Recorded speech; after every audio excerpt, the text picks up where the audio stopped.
The magnetic pull of charisma. Picture this. You walk into a room full of strangers, and within moments, all eyes are on you. Not because of your outfit or your stature, but because of something intangible yet unmistakable: charisma. It's that rare quality that makes people gravitate toward you, listen intently to your words, and trust you instinctively. But what exactly is charisma? And, more importantly, how can you cultivate it? In this exploration of charisma, we'll delve into the science and art behind this social magnetism through relatable anecdotes, actionable strategies, and a sprinkle of humor. You'll learn how to master the balance between warmth and competence, transforming how you connect with others. Whether you're preparing for a job interview, leading a team, or simply trying to make new friends, these insights will elevate your social game to new heights. Chapter 1. What is charisma? Charisma isn't just about charm or eloquence. It's a harmonious blend of two key traits: warmth and competence. Warmth reflects your ability to connect emotionally with others, fostering trust and likability. Competence, on the other hand, is about demonstrating capability and reliability. Together, these elements create a powerful presence that can influence, inspire, and persuade. Imagine charisma as a recipe: too much warmth, and you risk being seen as overly accommodating or unserious. Too much competence, and you might come across as intimidating or cold. Striking the right balance is essential, and this balance varies depending on the context and your goals. Chapter 2. The science behind charisma. Social psychologists have long studied the impact of warmth and competence on interpersonal dynamics. Research shows that these two traits account for 82% of how people perceive us. Warmth establishes trust, the foundation of any meaningful relationship. Competence builds respect, ensuring that your opinions and actions are taken seriously. Consider this real-life example. A tech entrepreneur pitching a groundbreaking idea needs to project confidence in their expertise while also connecting emotionally with potential investors. Failing to do so can lead to skepticism or disengagement. Jamie Siminoff, founder of Ring, learned this the hard way during his initial pitch on Shark Tank. Despite his innovative product, his lack of warmth hindered his ability to secure investment. He later adjusted his approach, and the rest is history. Chapter 3. Power Cues for Competence. Competence isn't just about knowing your stuff. It's also about how you present yourself. Here are 5 practical power cues to project competence. The steeple gesture. Resting your fingertips together in a steeple shape conveys confidence and control. Use this gesture during presentations or discussions to exude authority. Relaxed posture. Keep your shoulders down and away from your ears. This subtle adjustment signals composure and reduces tension. Intentional eye contact. Maintain eye contact for 60 to 70% of the conversation. This demonstrates focus and confidence without being overbearing. Controlled voice. Speak at a steady pace with a clear tone. Avoid filler words like or which can undermine your credibility. Purposeful movements. Avoid fidgeting or overly animated gestures. Deliberate movements convey poise and professionalism. Chapter 4. Warmth cues that build trust. Warmth is about making others feel seen, heard, and valued. Here's how to amplify your warmth. Fronting. Align your body with the person you're speaking to. This shows attentiveness and engagement. Genuine smiles. A heartfelt smile can break down barriers and create an instant connection. Nodding. Subtle nods during conversations signal understanding and agreement. Just don't overdo it, or it might seem insincere. Proximity awareness. Maintain a comfortable distance based on cultural norms. Being too close or too distant can hinder rapport. Mirroring.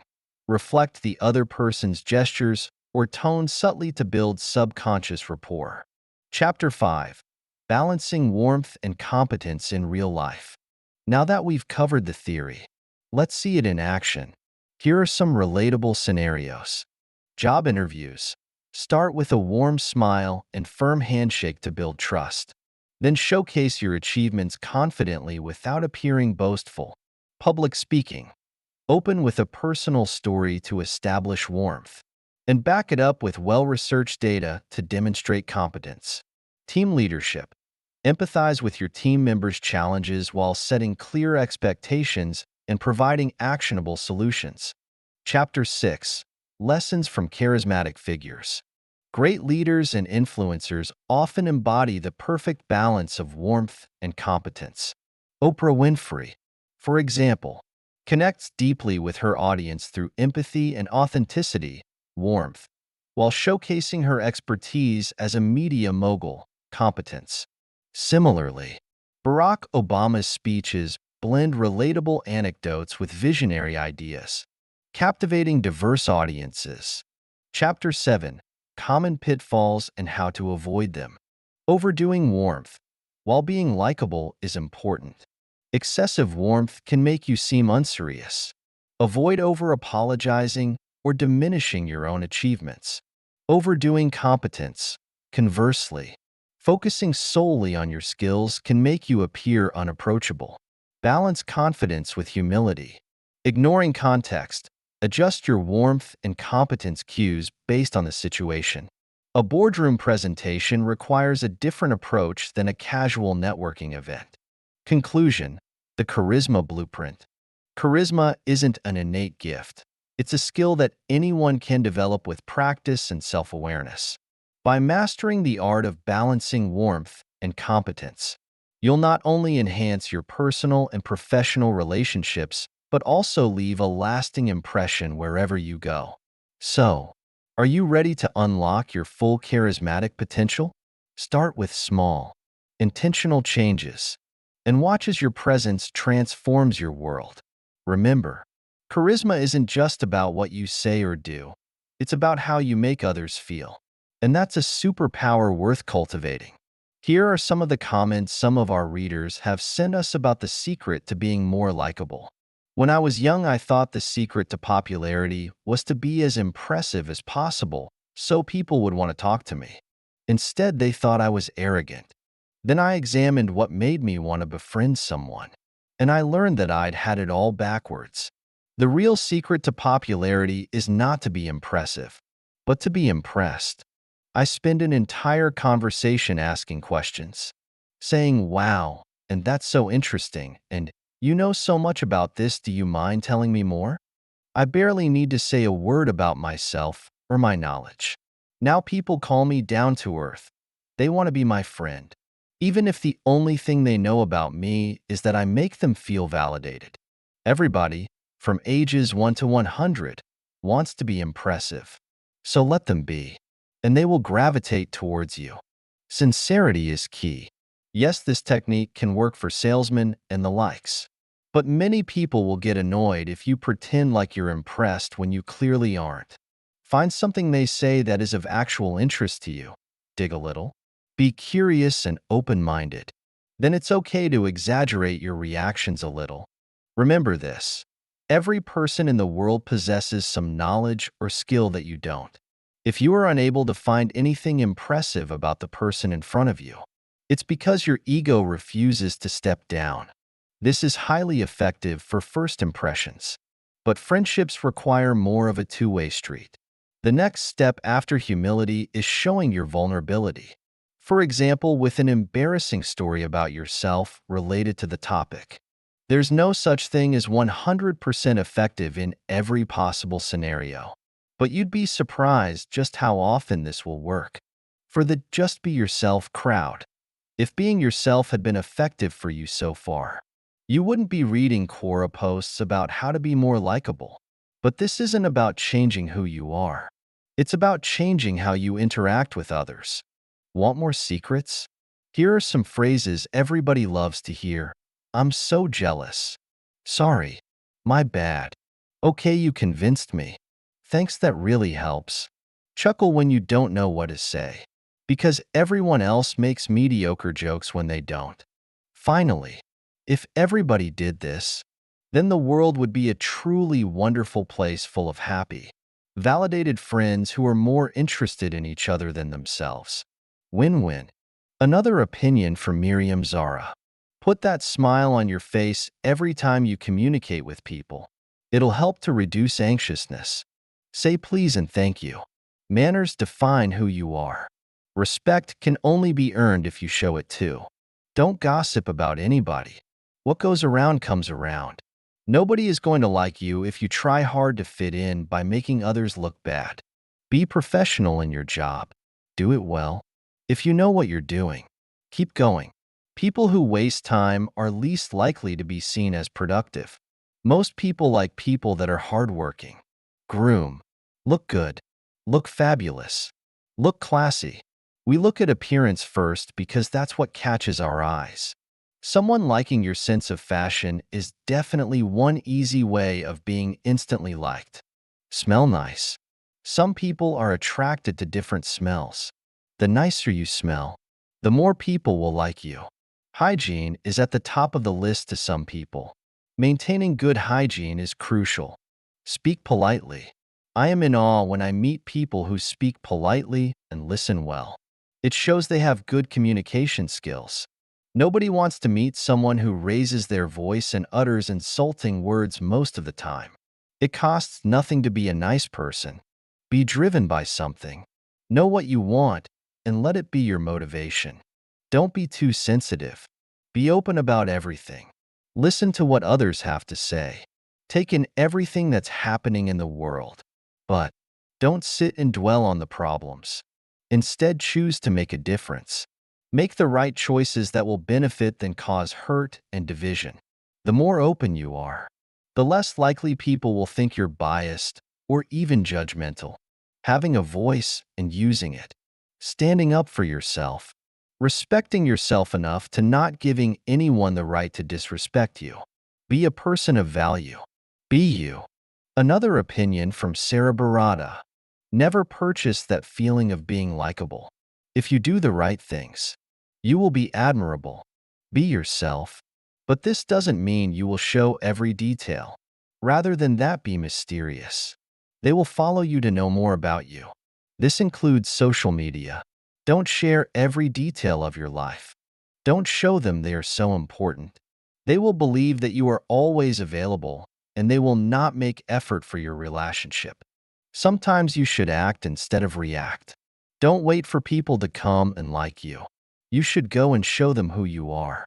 Be positive and make them laugh. People only remember what you make them feel when they are with you. So take that chance.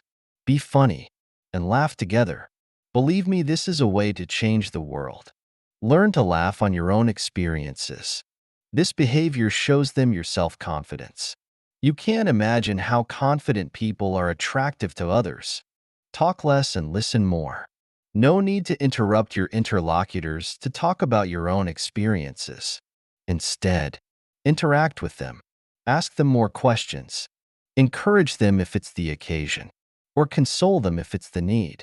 Your body language should be synchronized with your words. Never complain. If you have problems, try to fix them rather than talk. Everyone has his own problems. They will only feel pity for you. Compliment people when you introduce them to others. You will boost their self-confidence, and they will associate a positive image with you. Be honest and defend your values. Some people may conflict with you, but deep in their soul they respect you for being courageous. You should respect yourself first. Never let someone offend you. You must make limits that others should not go beyond. Never say, "I am sorry," if you are not wrong. Never. Appearance is important. If you take care of you and how you look, people will respect you. Your body language should be correct. Stand right. Look straight in the eyes and smile. Don't be judgmental, and don't talk negatively about anyone. Don't expect to be liked by everyone, but if you follow these steps, you will be liked by the right ones. Another opinion from Sherry Cam. 1. We like people who like us.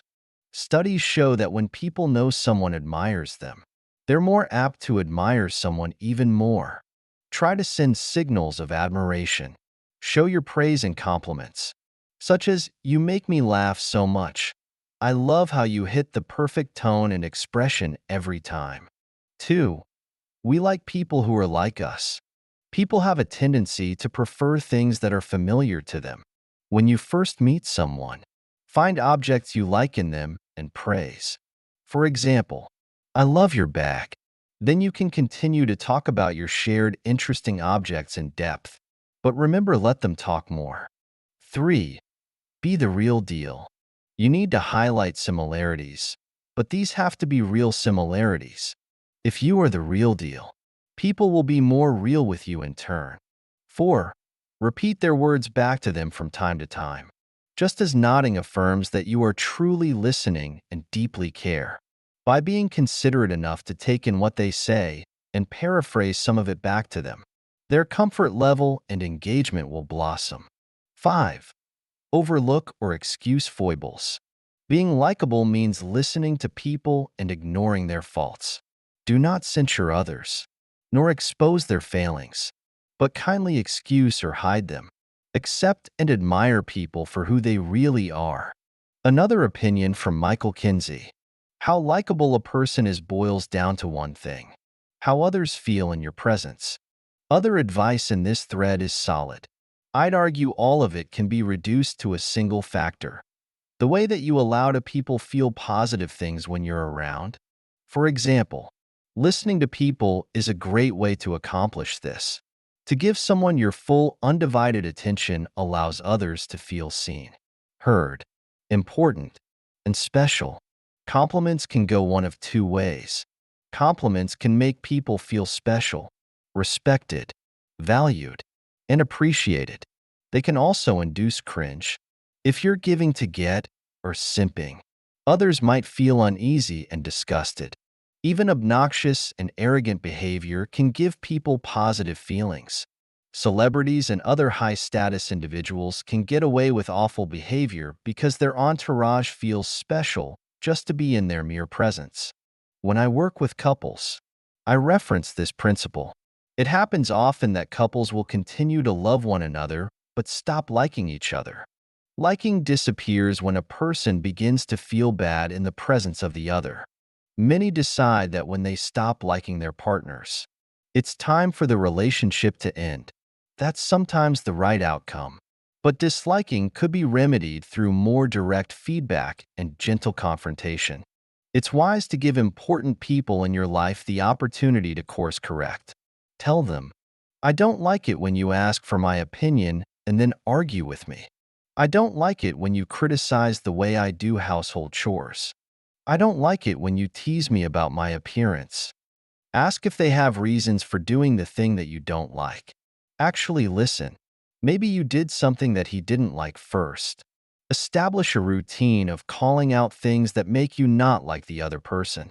Be curious about whether one or both of you can do something differently. Another opinion from Flavian Moissy. The secrets of being likable? There are no secrets. It's just plain psychology. Number 1. Build a rapport with the people you'd want to like you. Humans like to mirror each other.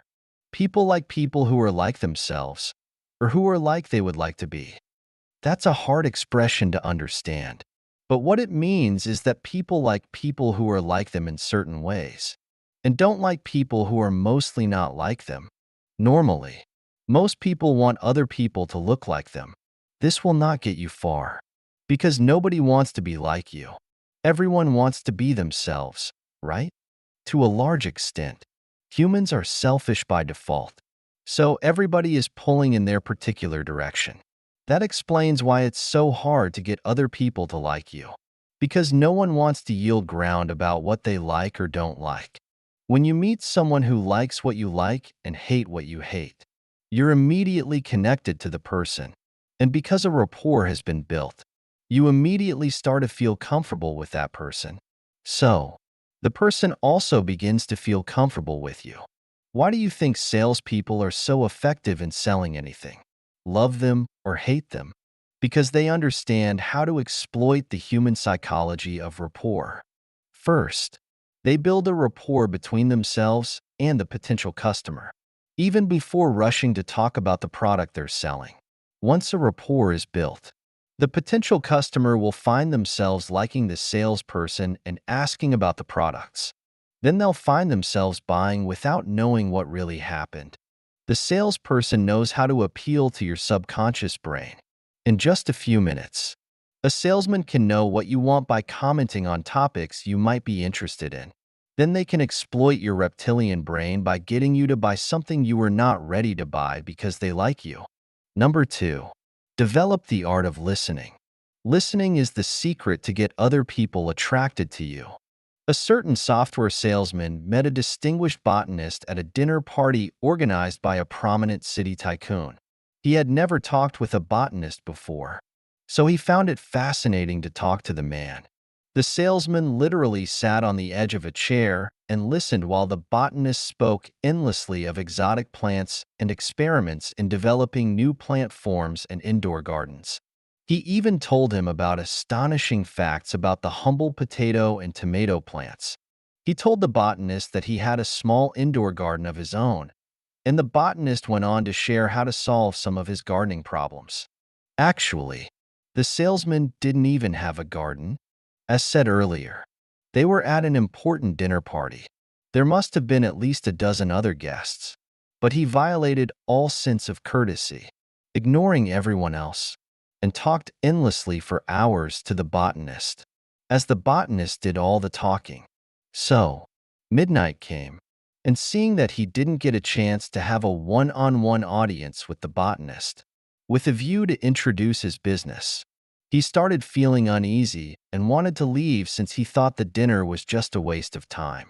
However, the botanist noticed he was ready to leave, so he suddenly asked the salesman what he did for a living. He told him he was into software. The botanist then asked him for his business card.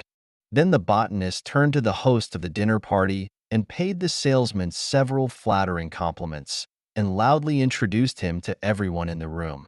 Apparently, the botanist appeared to be well known because he attracted the attention of everyone. "You were most stimulating," said the botanist.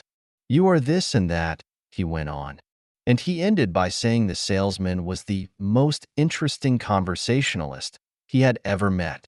That was absurd since the botanist is the one who had done all the talking.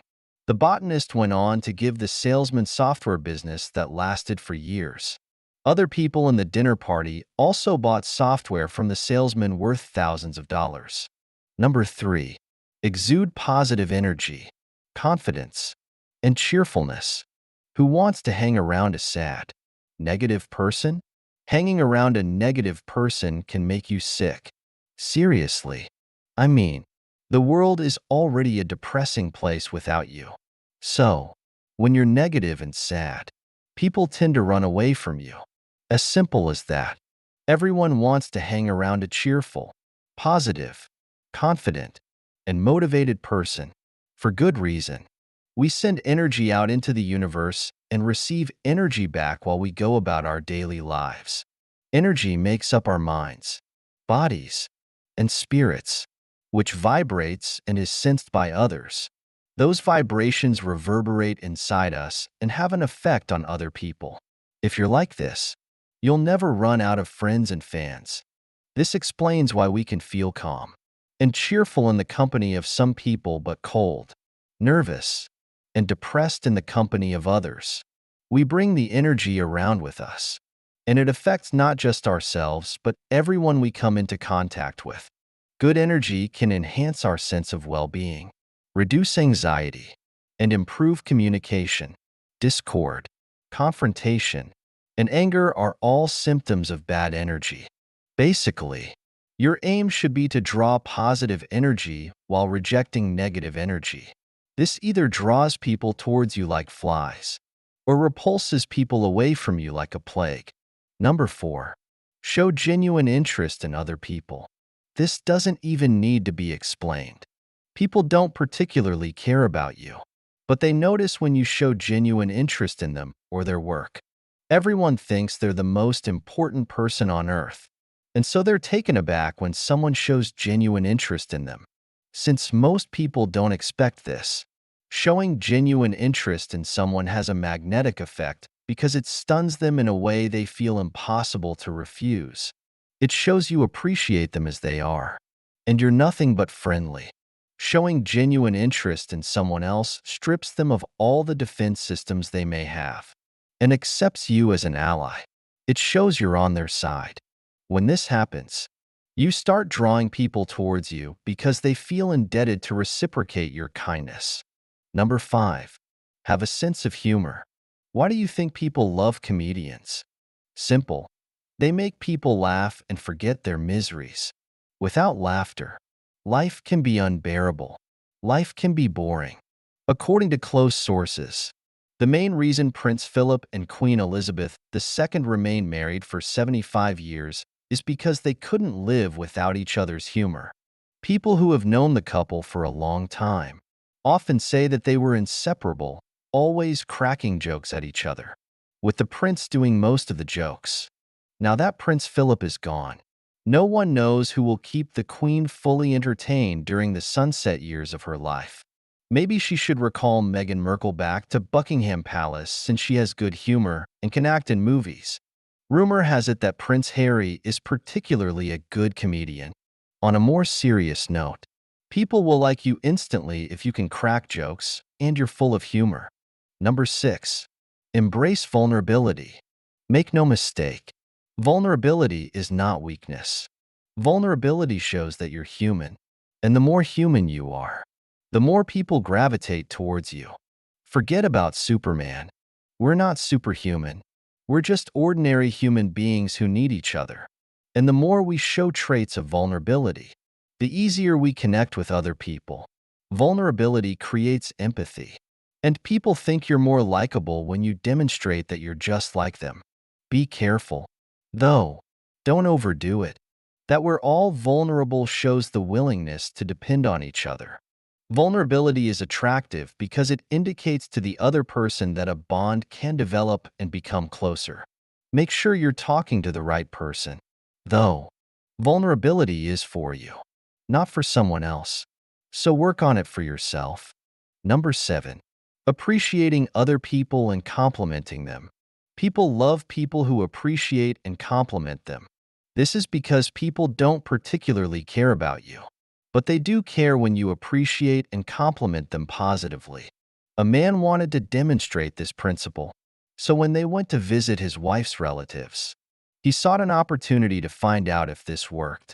As soon as they arrived, his wife left him to chat with an old aunt of hers and then rushed off by herself to visit some of the younger relatives. He figured that engaging with the elderly lady would be a beneficial experience since he had to give a professional speech the following week about how he applied the concepts of appreciation. So he took a peek around the house to see what he could appreciate. Wasn't this house constructed around 1950s? He inquired. Yes. How did you know? She replied. That is precisely when it was built. Because it reminds me of the house where I was born, he explained. It's stunning, well-made, and spacious. They don't design houses like this anymore. The old lady agreed, saying, You're right. Today's youth are uninterested in beautiful houses. They just want a tiny apartment, and then they drive around aimlessly in their cars. This is a dream house, she said, her voice reverberating with fond memories. It took a lot of love to build this home. Before we designed it, my husband and I fantasized about it for years. We didn't have an architect on our team. Everything was prepared by us.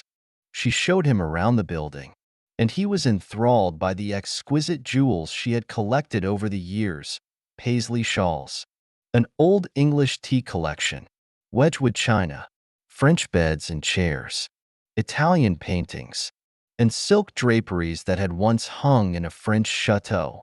After showing him around the house, she took him out to the garage, and there, perched up on blocks, was a Packard car, in mint condition.